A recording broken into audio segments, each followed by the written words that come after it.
welcome to my channel. I am here today to do a December wrap-up. It is December 31st as I film this, and I just finished my last book of 2019. And overall, I would say December was a good reading month. I felt very overwhelmed in the video sphere with making Vlogmas videos. So reading was exciting and challenging, but also just didn't get as much done as I had hoped to. But I will go through the books that I did finish with you. So the first book I finished in December was Ruska by Edward Rutherford, and I have made a deep dive vlog of my reading experience of that book, so I will link that down below, and you can learn all you want to know about that book in that long video. The second book I finished in December was The Good Earth by Pearl S. Buck. I read this with my real life book club that I sometimes participate in, and I really enjoyed the discussion, really enjoyed the book in general. I thought that the style of the book was very different from what I had expected in terms of the language and the sentence structure, but I think that was due to the fact that Pearl S. Buck was a Mandarin speaker, and she wrote the books in a way that I think hearkened to her Mandarin roots and growing up in China, and she really was writing from a place of being integrated into the culture for most of her life, and she wrote many books. I didn't realize how prolific she was. So The Good Earth follows this kind of family saga and follows them through many different phases of being a farmer family in northern China. And there's a lot to dig your teeth into with the story in terms of roles of women, class systems, rural versus urban, different levels of education and how that affects your life in China. There were a lot of themes. It's a very simply written book, but the themes are quite poignant, and there really is a lot to dig your teeth into. So if you've ever been curious about reading Pearl S. Buck, I would definitely suggest reading The Good Earth, and I think I will go on and read the next two books. This was a trilogy. Not anytime soon, but I definitely think that it'll be something I'd like to revisit in the future, because they're not terribly long books, and they really give you a sense of the culture that I think is valuable in today's world, to when you want to read widely and understand widely different cultures. The next book I finished in December was This Accident Being Lost by Leanne Simpson, and that is a poetry collection, and I listened to that on audio.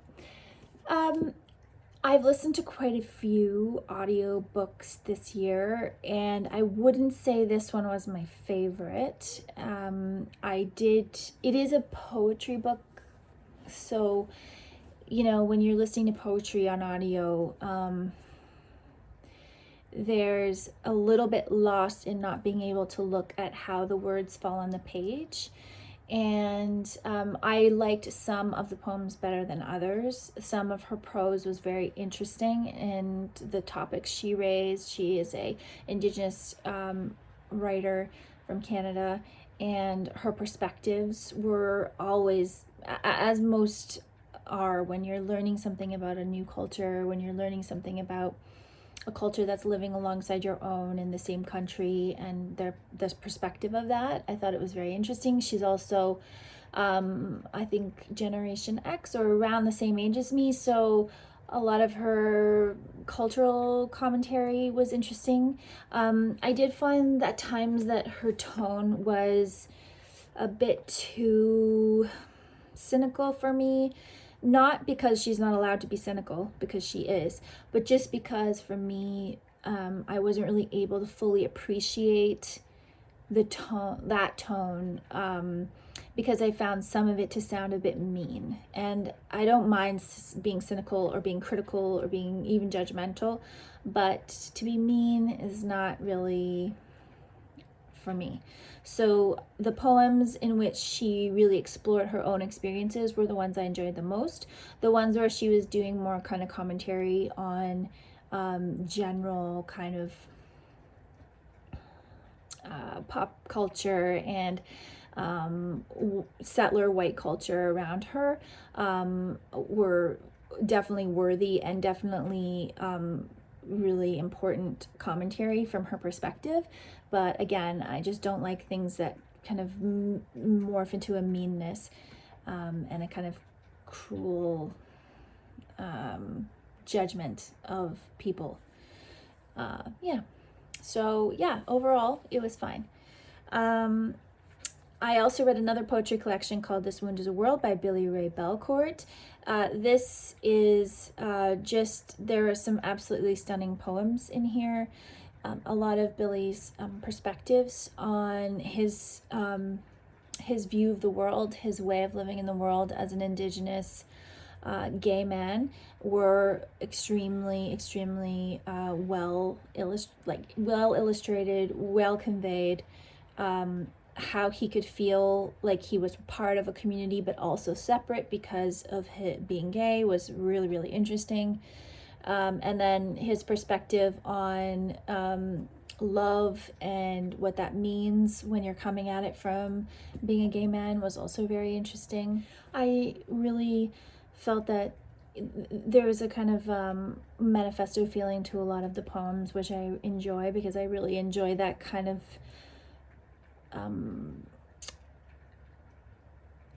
observational political way of looking at the world. And Billy Ray, I believe, spent some time in Oxford in England, so his perspectives on being First Nations and being in England was really interesting as well. I wanted to read you one of the poems because I think that it really well illustrates the overall themes that are going on in this poetry collection, and the poem is called Sacred. A native man looks me in the eyes as he refuses to hold my hand during a round dance. His pupils are like bullets, and I wonder what kind of pain he's been through to not want me in this world with him any longer. I wince a little because the earth hasn't held all of me for quite some time now, and I am lonely in a way that doesn't hurt anymore. You see, a round dance is a ceremony for both grief and love, and each body joined by the flesh is encircled by the spirits of ancestors who've already left this world. I ask myself how many of them gave up on desire because they loved their kukums more than they loved themselves. I dance with my arm hanging by my side like an appendage my body doesn't want anymore. The gap between him and I keeps getting bigger, so I fill it with the memories of native boys who couldn't be warriors because their bodies were too fragile to carry all of that anger. The ones who loved in the reckless kind of way, you know, when you surrender your body to him. And I think about the time an elder told me to be a man and to decolonize in the same breath.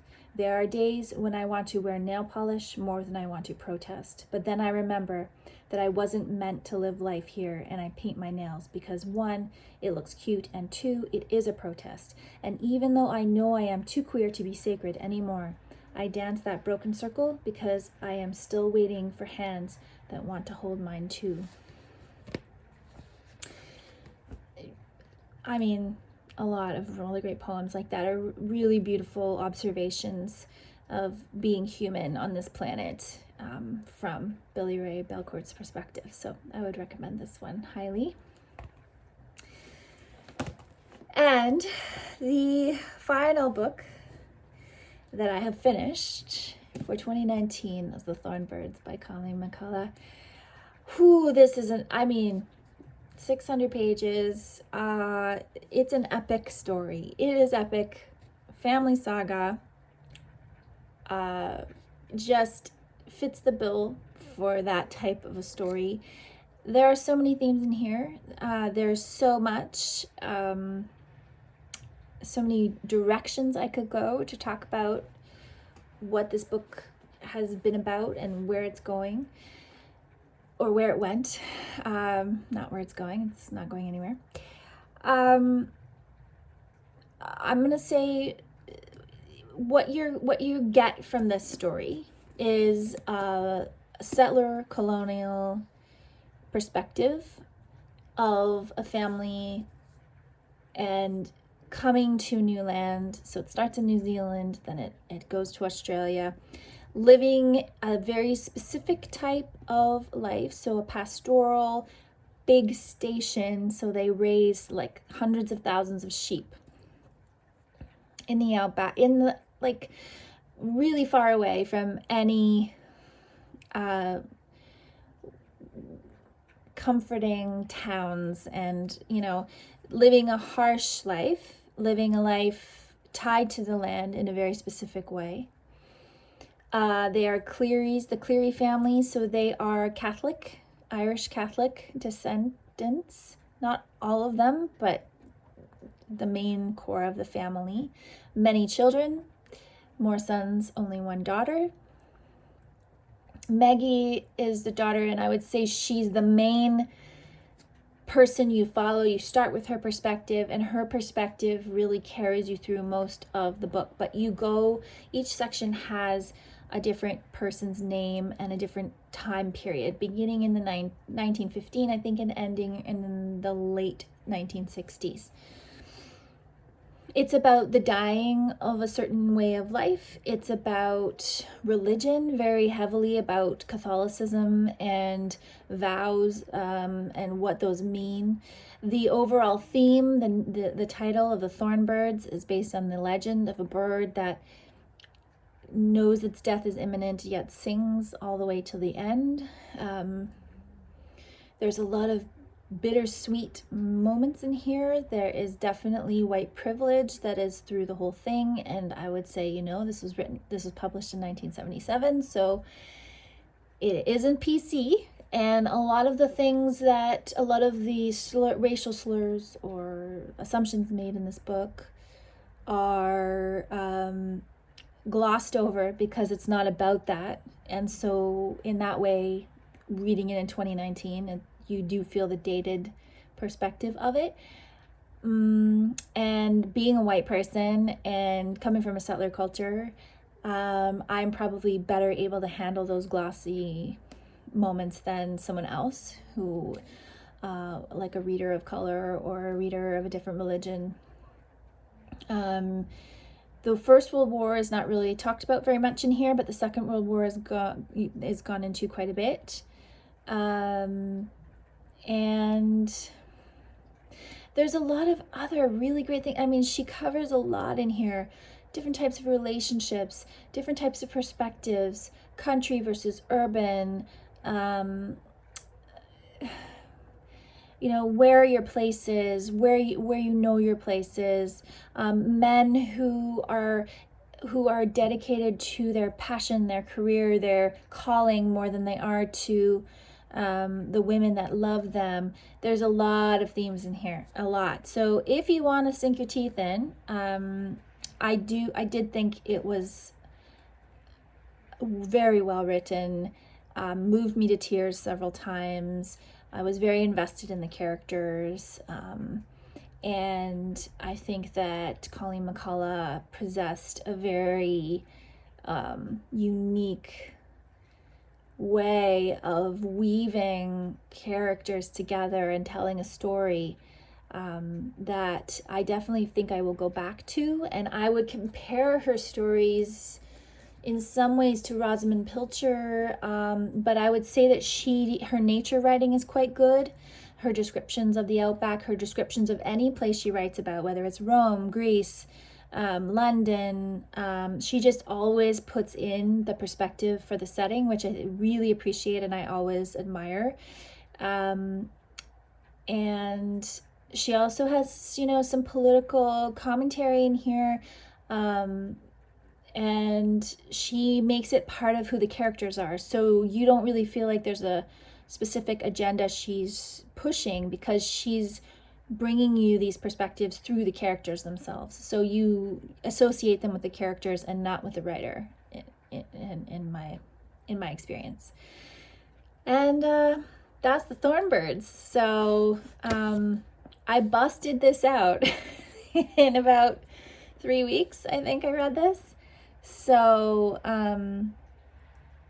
yeah, it's I'm glad I finished it. I finished it right at the wire on December 31st.